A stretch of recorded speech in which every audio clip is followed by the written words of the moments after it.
जय श्री राम। हिम्मत, मेहनत, साहस और पराक्रम के ग्रह मंगल देव उच्च के होने के जा रहे हैं।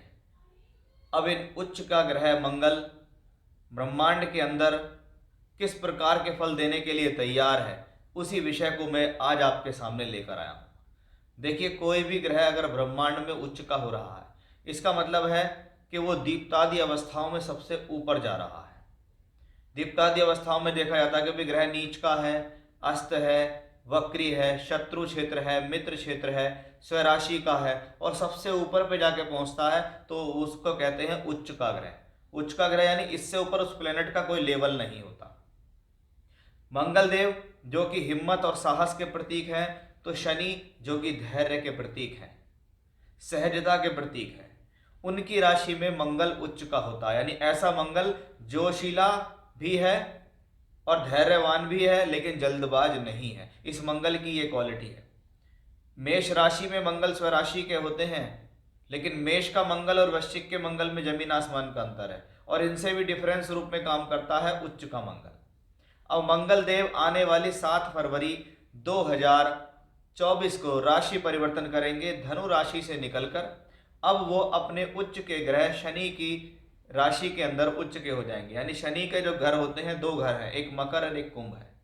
मकर के अंदर मंगल उच्च के हो जाएंगे और शनि ऑलरेडी सिंह अपनी कुंभ राशि में चले ही रहे हैं। यानी अगर देखा जाए तो कहीं ना कहीं अल्टीमेटली शनि को बहुत बल मिल रहा है, क्योंकि मंगल शनि की राशि में उच्च का हो गया और शनि स्वराशि के। शनि के दोनों ही घर किसी ना किसी रूप से बली है। अब ये जो मंगल ग्रह है, यहाँ पर लगभग 7 फरवरी से 15 मार्च बहुत अमूमन देखा जाता है 45 से 50 दिन के बीच में मंगल का गोचर एक राशि के अंदर रहता है। अब मंगल क्या है? हिम्मत, साहस, पराक्रम का प्रतीक है, यानी आपके अंदर इस प्रकार की एनर्जी देने वाला ग्रह है कि मेरे एनर्जी कारक ग्रह जो है वो अब बली है। अब उसको हम ये देखेंगे कि वो आपकी जो राशि है, उस राशि से वो किन भावों के अंदर गोचर कर रहा है, क्योंकि सारी एनर्जी किस भाव में जा रही है वो देखना है। मंगल किन भाव के स्वामी है वो देखना है। मंगल किन के साथ संबंध बना रहे हैं वो देखना है। तभी हमको पता लग पाएगा कि एग्जैक्टली जो मंगल ग्रह हैं, इनके गोचर का रोल क्या है, कि इस बार क्यों खास है। क्योंकि मंगल तो हर बार उच्च के होते ही हैं। मंगल के लिए देखा गया है कि 1.5 साल के बाद वो फिर से उसी राशि के अंदर प्रवेश कर जाते हैं। लेकिन इस बार ऐसा क्या खास है, वही हमारा आज का विषय है, जिसको मैं बहुत तरीके से आपको समझाऊंगा। क्योंकि पिछला वीडियो मैंने बनाया था, उसमें मैंने कहा शुक्र मकर राशि में गोचर करेंगे, मंगल भी मकर में गोचर कर गए, दोनों ही ग्रह शनि की राशि में, हर दोनों शनि इस दौरान कुंभ राशि में स्वराशि के। मंगल ग्रह इस दौरान 3 नक्षत्रों में भी गोचर करेंगे, उत्तरी आषाढ़, श्रावण और धनिष्ठा। ये 3 नक्षत्र होंगे मंगल के, जिसमें उनका गोचर होगा। अब जिन लोगों को मंगल की दशा चल रही है, जिनको शनि की दशा चल रही है, उनके ऊपर इसका प्रभाव अन्य लोगों के मुकाबले ज़्यादा है। या अगर आपका जन्म उत्तरी आषाढ़, श्रावण या धनिष्ठा इनमें से किसी नक्षत्र में हुआ है, तो भी आपके ऊपर इसका फर्क अन्य राशियों के मुकाबले ज़्यादा देखा जाएगा। उत्तरी आषाढ़ नक्षत्र सूर्य का नक्षत्र, श्रावण नक्षत्र चंद्रमा का नक्षत्र, धनिष्ठा नक्षत्र मंगल का नक्षत्र। यानी यहाँ मंगल गोचर करते हुए स्वयं अपने ही राशि में, अपने ही कक्षा में, अपने ही नक्षत्र में गोचर करेंगे। यानी मंगल जो कि मकर राशि में एक स्थिति ऐसी आती है जहां पर ये परम उच्च के हो जाते हैं, लगभग 20 डिग्री के आसपास जाकर देखें तो मंगल उच्च भी होंगे, परमोच्च भी होंगे, मित्र ग्रहों के नक्षत्र में भी चलेंगे, अपने भी नक्षत्र में चलेंगे। यानी मंगल का बल आप देखिए कि ये साधारण मंगल नहीं है, ये आपके लिए बहुत बली मंगल है। अब इसको देखना यह है कि ये आपकी राशि के लिए कितना ज्यादा बेनिफिशियल हो सकता है।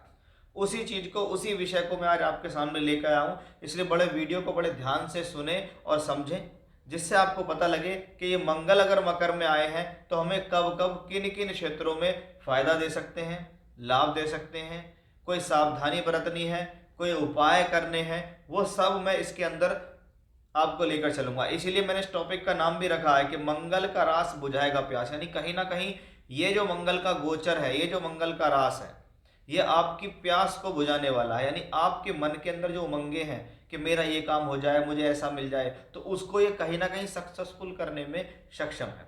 अब इसको हम आपकी राशि से देखेंगे कि अब आपकी राशि से जो मंगल का गोचर है ये आपको क्या फल देने वाला है। देखते हैं आपकी राशि यानी कर्क राशि के जातकों के लिए ये गोचर कैसा रहेगा कि मंगल अपनी उच्चतम राशि के अंदर गोचर कर गए। अब मंगल का उच्च का होना यानी मंगल के कारकत्वों के अंदर बल देना, जैसा कि मैंने इंट्रोडक्शन में भी आपको बताया कि मंगल एग्जॉल्टेड हो गए हैं, अपने कारकत्वों को उच्च के लेकर चल रहे हैं, यानी मंगल के फलों में वृद्धि हो रही है।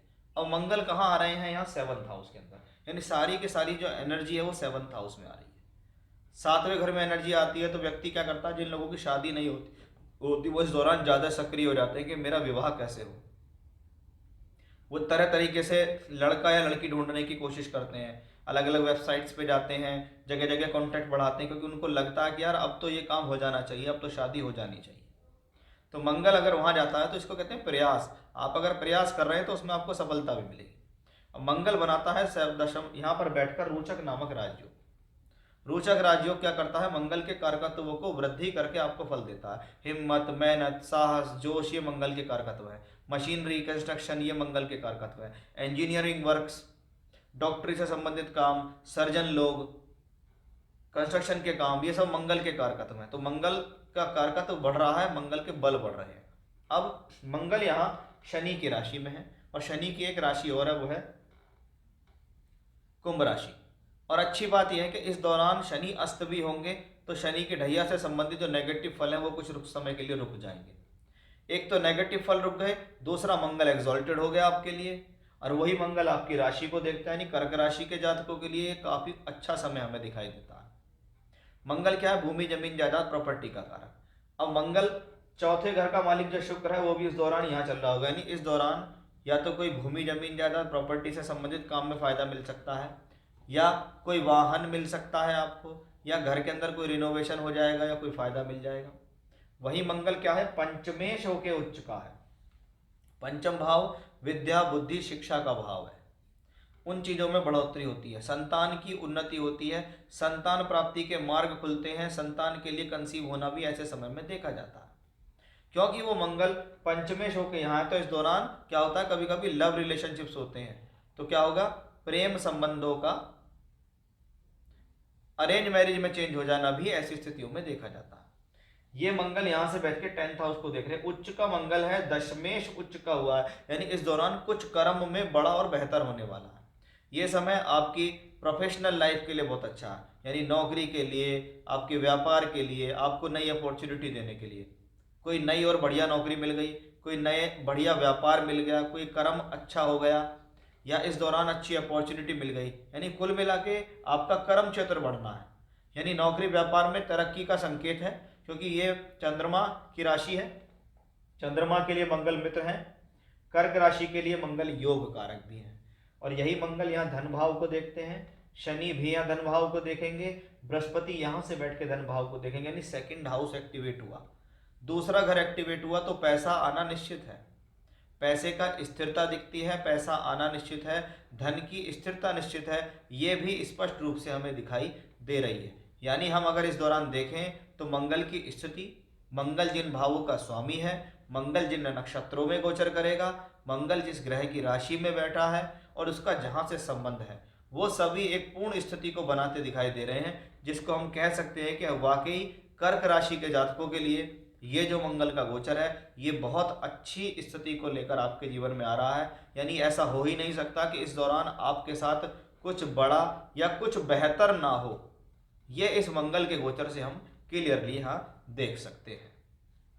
जय श्री राम।